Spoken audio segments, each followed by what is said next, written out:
Voilà, gloire à Dieu. Amen. Amen. C'est vrai qu'on est bien ce soir. Je disais aux frères, on n'a qu'à prier, il n'y a pas besoin de prêcher. On est déjà bénis, amen. Amen. On va écouter la parole de Dieu. Dieu a mis un mot dans mon cœur. Voilà, je ne voudrais pas être long. Jordan a dit, si des fois on peut prier après, on priera le Seigneur. C'est une réunion de prière. Mais Dieu veut s'adresser à tout le monde ce soir. Amen. Amen. Vous êtes avec moi? Amen. On était avec John. Là, vous allez être avec nous. Amina. Merci Seigneur, que Dieu soit béni. J'ai besoin de la grâce de Dieu. Je vais demander à frère ancien, le frère Roger va prier pour moi. Nous voulons te bénir, Seigneur, et te dire merci pour ton esprit qui est parvenu. Merci parce que ce soir, ta réunion est bonne. Merci parce que tu es venu nous visiter ce soir. Je te présente ces peuples qui sont devant nous, Seigneur. Tous ces gens qui sont venus. Parole de Dieu pour ton serviteur. Sers-toi de lui. Soyez un moyen de bénédiction. Seigneur, s'il te plaît, touche ton ciel.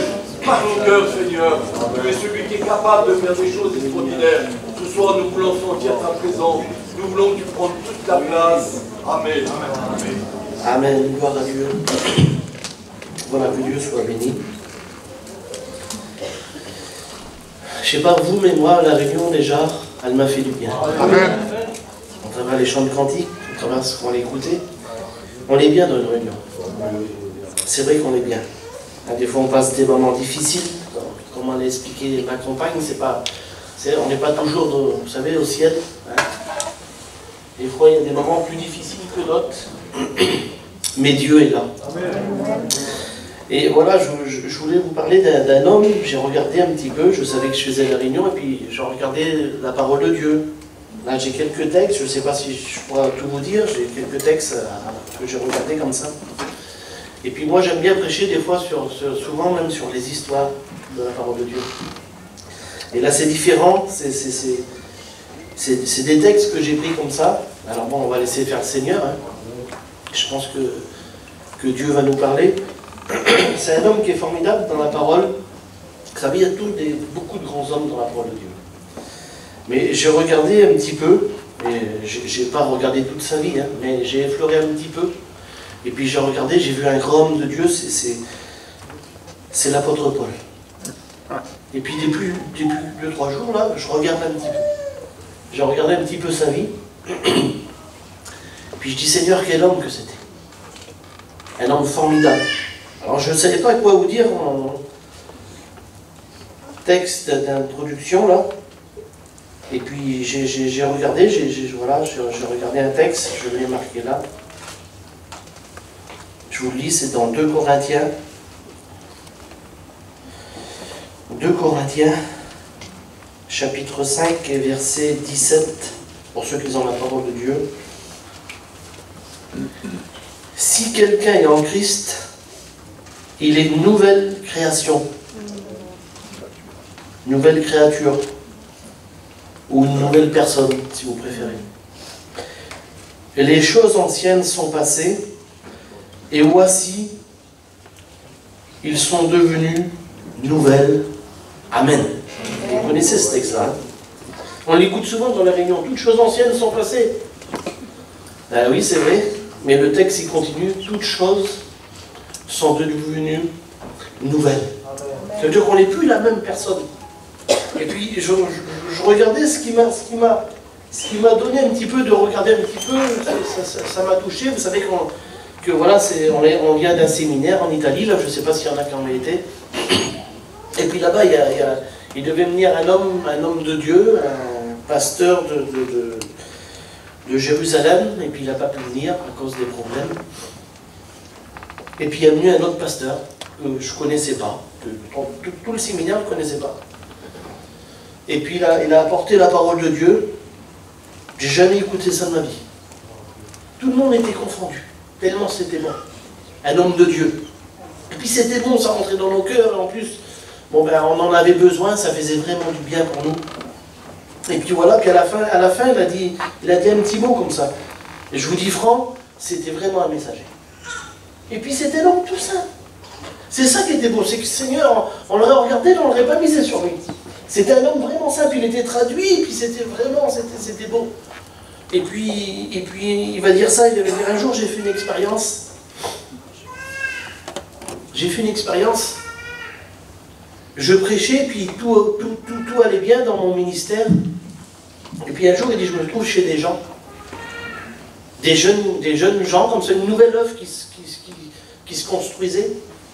Et puis il dit, les gens, ils étaient tous attentifs, comme ça, ils ne connaissaient pas Dieu. Et puis quand je parlais, ils étaient tous comme ça. Et puis je me sentais bien. Et puis il dit, vous avez vu, il dit, comme les réunions, ça passe bien, que la parole de Dieu, elle passe bien, là. Et puis on écoutait le frère, là. Puis il dit, dans ce coup, il dit, je rentrais dans l'auto, il dit, j'étais comme ça. Et puis je me sentais bien, je me sentais fier. Parce que je sentais que ça l'avait passé, puis il m'avait écouté. Puis c'est une nouvelle œuvre qui se faisait, il ne connaissait pas trop la parole de Dieu, alors il l'écoutait, alors lui il donnait tout son cœur. Ça devait être très beau, parce que c'est quand même un messager. Et puis j'ai regardé ma femme dans l'auto, puis j'ai dit, t'as vu ma femme? Comment qu'ils m'ont écouté? Comment qu'ils étaient tous braqués sur moi, comme ça, puis la parole de Dieu, comment je l'ai annoncée. Et puis sa femme, on voit que c'est une femme de Dieu aussi, parce qu'elle a dit quelques mots derrière le micro. Elle a mis la main sur l'épaule de son homme, elle a dit, tu sais mon homme, comme quelqu'un a faim, même un bout de pain sec, il est content. Il dit, je l'ai regardé comme ça, puis il dit, j'ai compris. Qu'en réalité, c'était pas moi. Les gens avaient besoin d'un mot de Dieu de moi. Et tout ce qu'on fait, ça vient de Dieu. Amen. Et j'ai regardé un petit peu cet homme-là, l'apôtre Paul, là. C'est un homme terrible quand même. Mais c'est un homme effacé. C'est un homme qui avait une ancienne vie, comme je vous ai dit le texte là, mais c'est devenu une nouvelle vie. Il y a des vies comme ça. Hein. Moi, je regardais un petit peu, j'ai écouté, là, je vous dis, c'était bon, là, elle est bonne la réunion, amen. Et puis j'ai écouté le Frano, j'ai écouté l'Enzo.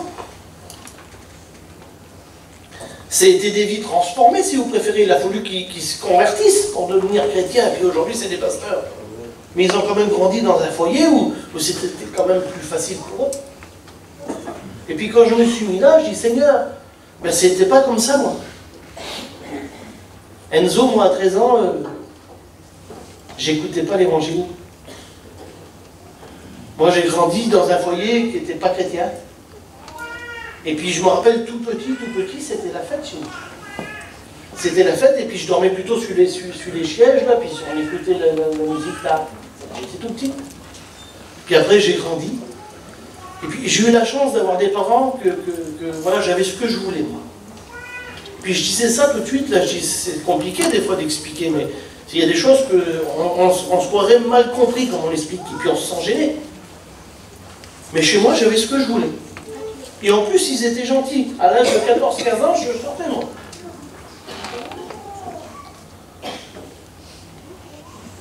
On l'écoute souvent, vous avez vu, des fois, je dis rien quand on dit ça, on était mieux avant sur les places. Hein.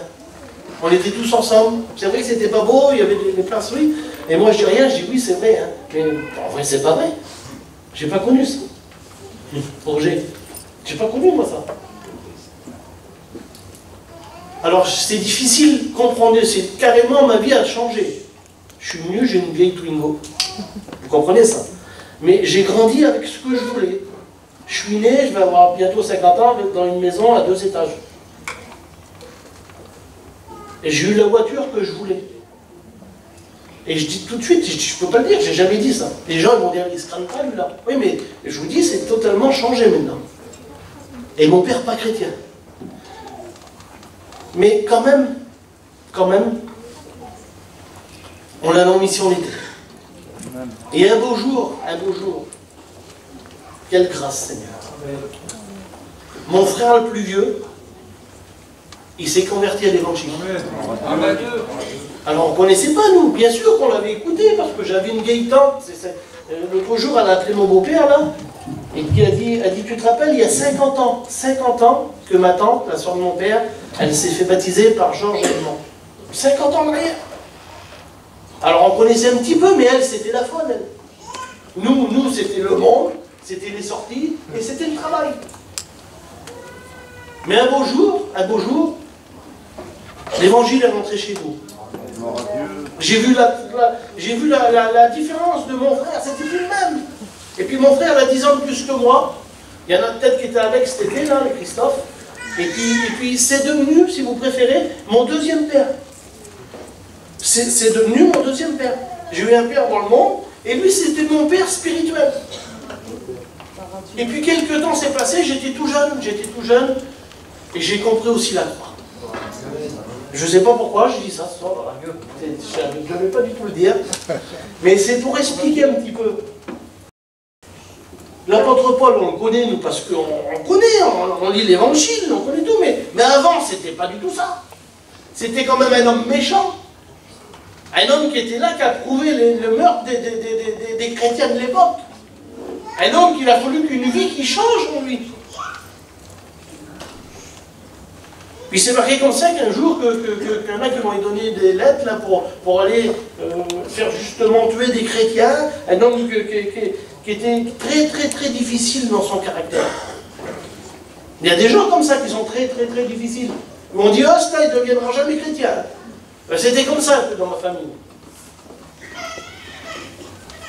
Aujourd'hui, je prêche, je suis là. On a à peu près une dizaine de serviteurs de Dieu chez nous. Et puis un beau jour, cet homme-là, Saul de Tarse, l'homme très méchant, va aller sur un chemin. Et comme il va arriver sur le chemin, là, c'est marqué comme ça, je ne voudrais pas m'étaler là-dessus, je voudrais pas être long surtout ce soir, je voudrais que tu comprennes la parole de Dieu.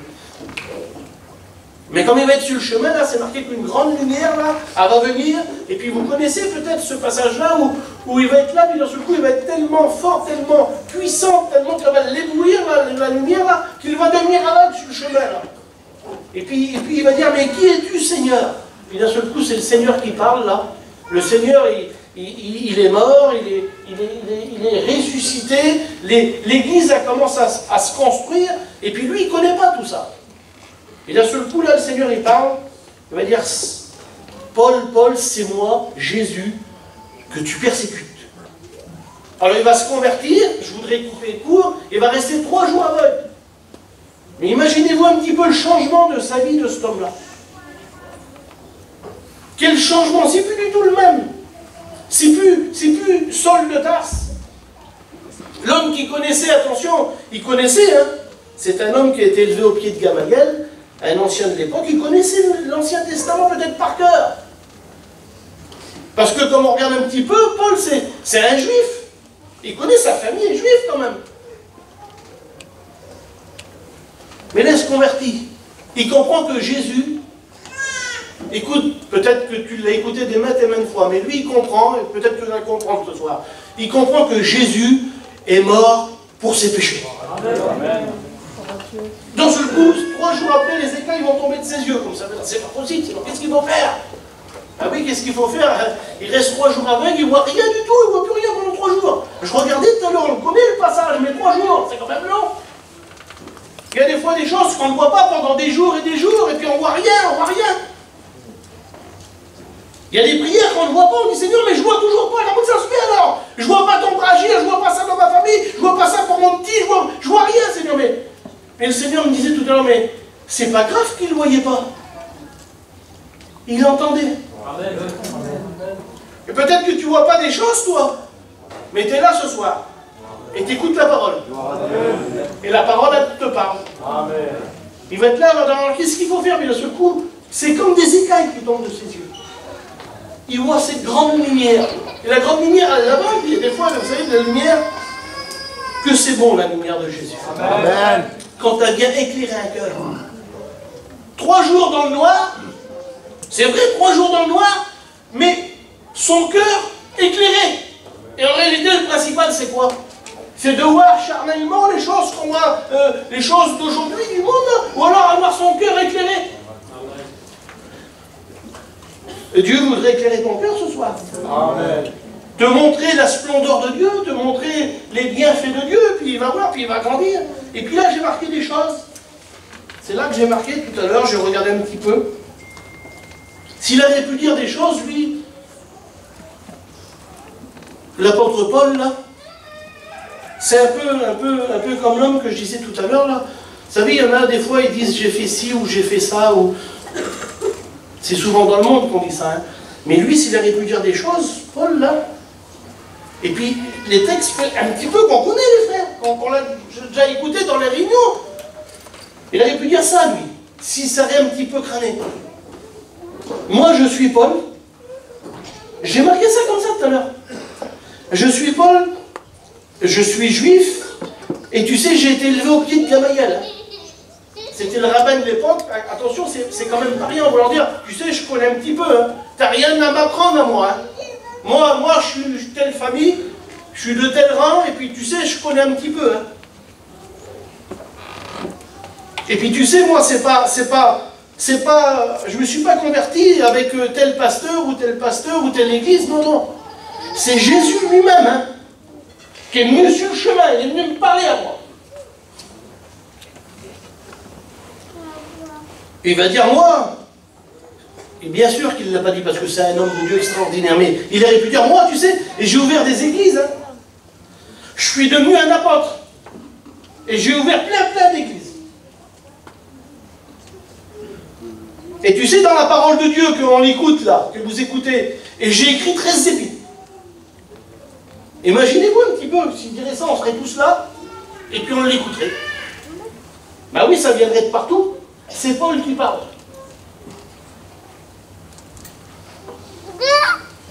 Puis là, c'est marqué dans le Galates.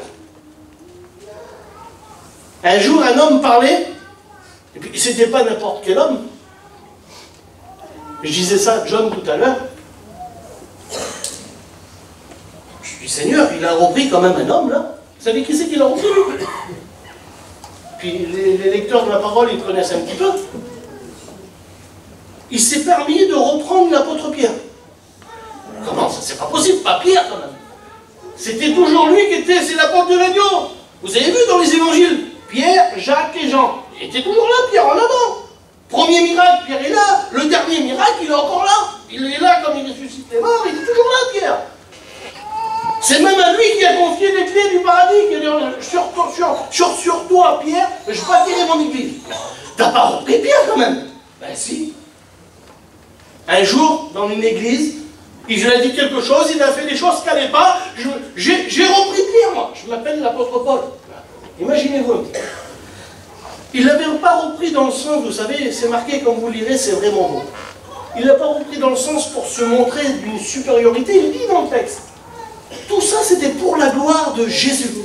Amen. Pour le bon sens de l'Église. Puis imaginez-vous un petit peu, si on lui poserait cette question-là, j'ai marqué, mais oui, mais Paul,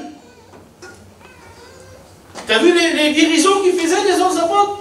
Est-ce que tu as fait des guérisons, toi? Moi, j'ai fait des guérisons. Mais comme j'allais dans les villages, où c'est que ça venait qu'il y avait des réveils, je priais pour eux, et puis tous les malades étaient guéris. Ah bon? Mais oui, mais j'ai fait même, c'était même encore plus grand que ça, mais qu'est-ce qui s'est passé? Mais des fois, j'étais pas là. Je prêchais ailleurs, j'étais ailleurs, on prenait juste mon linge, ou mon mouchoir, on le mettait là, et les malades venaient toucher mon mouchoir, ils étaient guéris. Seigneur Jésus. Imaginez-vous si cet homme dirait ça. Pourtant c'est vrai. Et juste son mouchoir, son linge à lui, il guérissait les malades. Et puis je regardais un petit peu, j'ai dit Seigneur, j'ai dit des choses peut-être que personne ne pourrait oser dire, parce que moi je suis l'apôtre Paul. Imaginez-vous, ça serait même vilain s'il parlait comme ça. Mais c'est sa vie, elle. C'est moi un jour qui a dit ça. C'est peut-être orgueilleux, mais je l'ai dit, hein, parce que je pouvais me permettre de le dire. Soyez mes imitateurs, imitez-moi, moi, comme moi je le suis de Christ. Amen. Seigneur, mais tu t'es parfait alors. Ben, imitez-moi. Parce que toute sa vie à lui, toute sa vie, tout son cœur, tout son être entier, il avait donné à Jésus-Christ. Il va dire quelque chose d'autre. Il va dire Christ est ma vie. C'est moi qui ai dit ça. Christ est ma vie. Puis je ne sais pas si on pourrait le dire, mais il sait, lui. Il va dire mourir, ça m'est à gain. Seigneur, c'est pas possible. ça t'a un lien? Oui. Parce que je sais ce que c'est. C'était un des seuls hommes qui avait goûté un petit peu au ciel. Un homme qui a été ravi dans la parole. On regarde un petit peu l'évangile, les épîtres là, puis c'est un homme qui a été ravi au 3e ciel, c'est marqué. Imaginez-vous un petit peu, il n'y a pas beaucoup d'hommes comme ça quand même.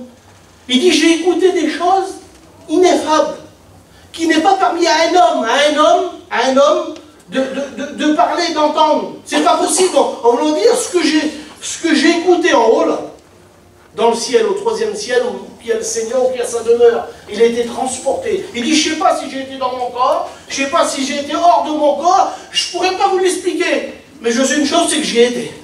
Et j'ai écouté des choses.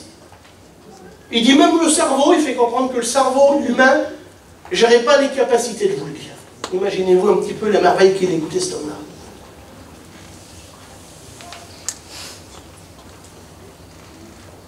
Et puis voilà, j'arrête avec tout ce qu'il pourrait dire, et pourrait en dire encore plein.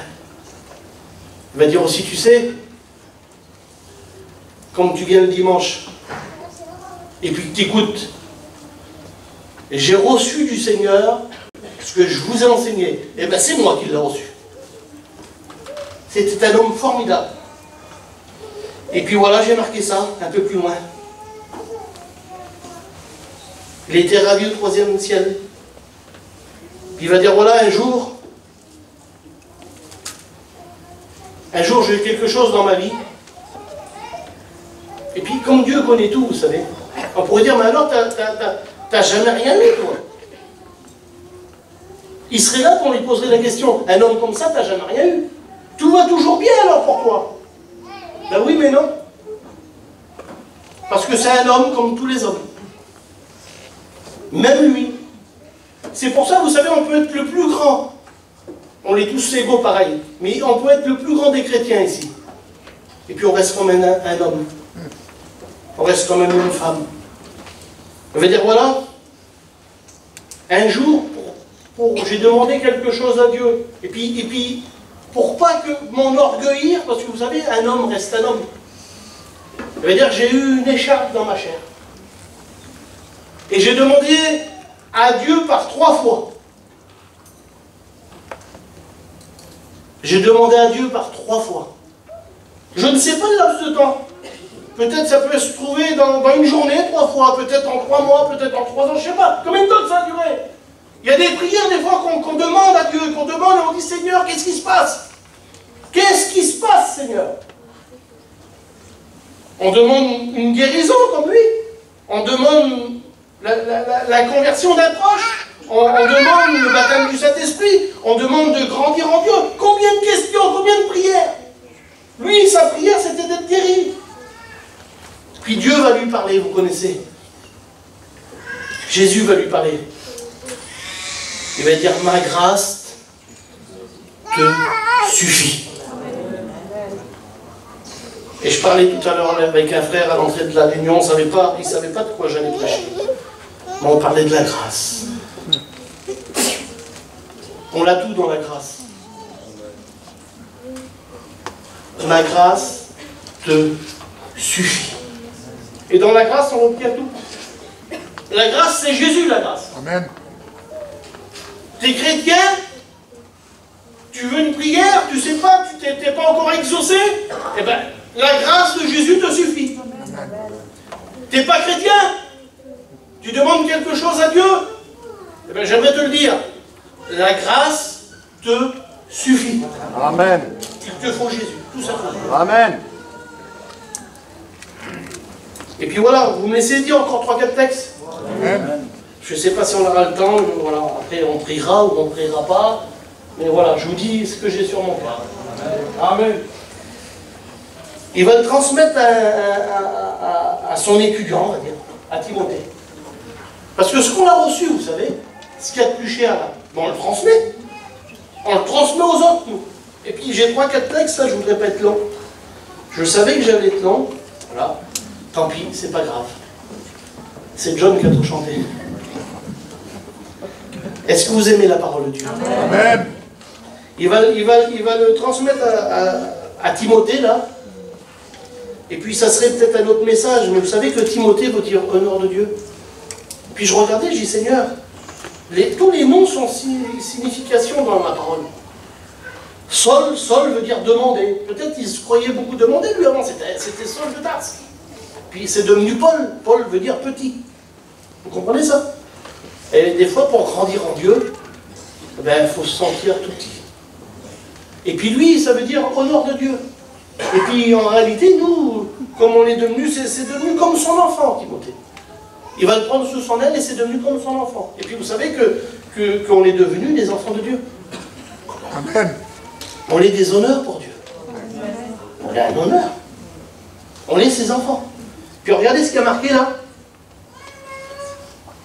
Il va le prendre, on va le voir au départ, puis voilà, je ne voudrais pas tarder, c'est marqué dans Timothée, qui va lui rappeler toutes les prophéties. Et regardez ce qu'il y a marqué dans 1 Timothée, chapitre 1, verset 18. Et peut-être que c'est pour toi ce soir.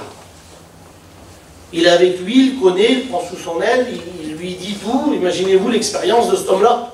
Tout ce que je vous ai dit là. Puis j'en ai oublié. Puis d'un seul coup, il est là avec lui, il va dire voilà. La recommandation que je t'adresse, Timothée mon enfant, selon les prophéties faites précédemment à ton sujet. Ça veut dire qu'il y a eu des prophéties il y a quelque temps en arrière pour lui. C'est que d'après elles, tu combattes le bon combat. Ça veut dire attention, des fois, vous savez, on ne s'en rappelle plus. Nous, vous avez certainement eu des bonnes réunions. Là, je sais qu'il y a des bonnes réunions aussi. La parole de Dieu, elle te parle. Et des fois, il y a même une prophétie pour toi.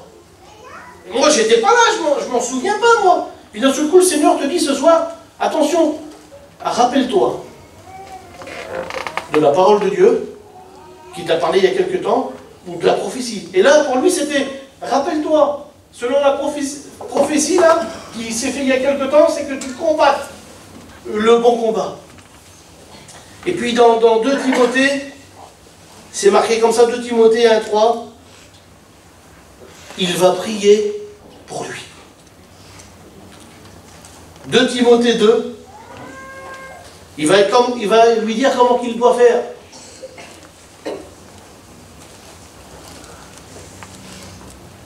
Il va lui dire que personne ne méprise ta jeunesse, mais après il grandit, puis il va lui dire quelque chose. Vous savez comment on grandit avec le temps, le Seigneur. Il va dire maintenant, voilà, je t'ai dit tout ça, je t'ai dit comment qu'il faut les faire, je t'ai expliqué, fais attention à la prophétie, je t'ai dit comment il faut les tout faire. Et dans 2 Timothée, là, 2,22, il va dire maintenant, tu sais comment qu'il faut faire, il va dire alors, fuis. Comment il y a des choses à fuir alors? Ben oui. Fuis les passions de ta jeunesse. Mais comment ça pourrait revenir, les passions de la jeunesse, là? Ben, si l'apôtre Paul il dit, c'est que oui. Fuis les passions de ta jeunesse. Et je crois que le texte, il va plus loin, je ne l'ai pas sous les yeux, là. Et les discussions folles. Mais comment ça? C'est pas possible que 2000 ans après, il dit ça à Timothée. Vous ne croirez pas qu'il pourrait l'écrire hier, le texte là?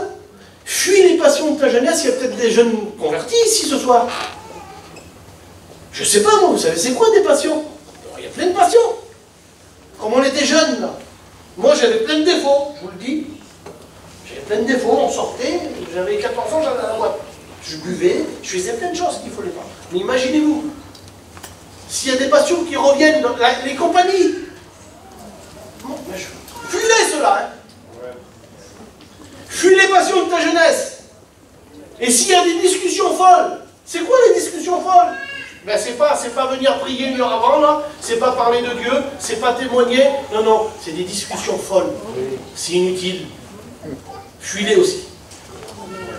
C'est pas bon pour toi, Timothée. Et s'il dit à Timothée, là, il dit à Mario, fuis-les tes passions, hein. Fuis-les les discussions folles. Va avec des frères et des sœurs en Christ, et parle de Dieu, témoigne. Amen. J'ai terminé. 2 Timothée, 2 Timothée 4 et verset 6. Écoutez bien. Je l'ai là, je vous le dis, puis après on prie le Seigneur. 2 Timothée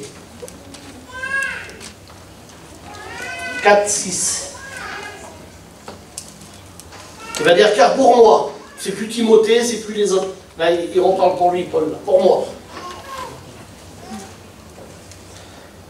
Je sers déjà de libation.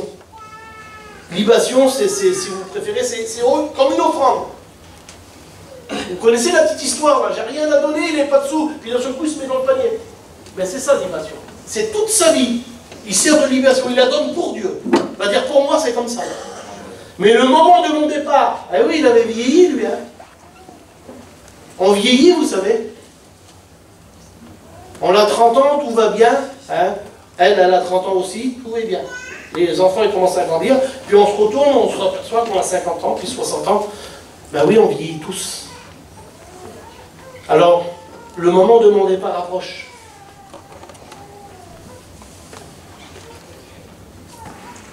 Il faut savoir que comme Paul dit ça à Timothée, là, il est en prison, il n'est pas en vacances. Hein. Il est dans une prison.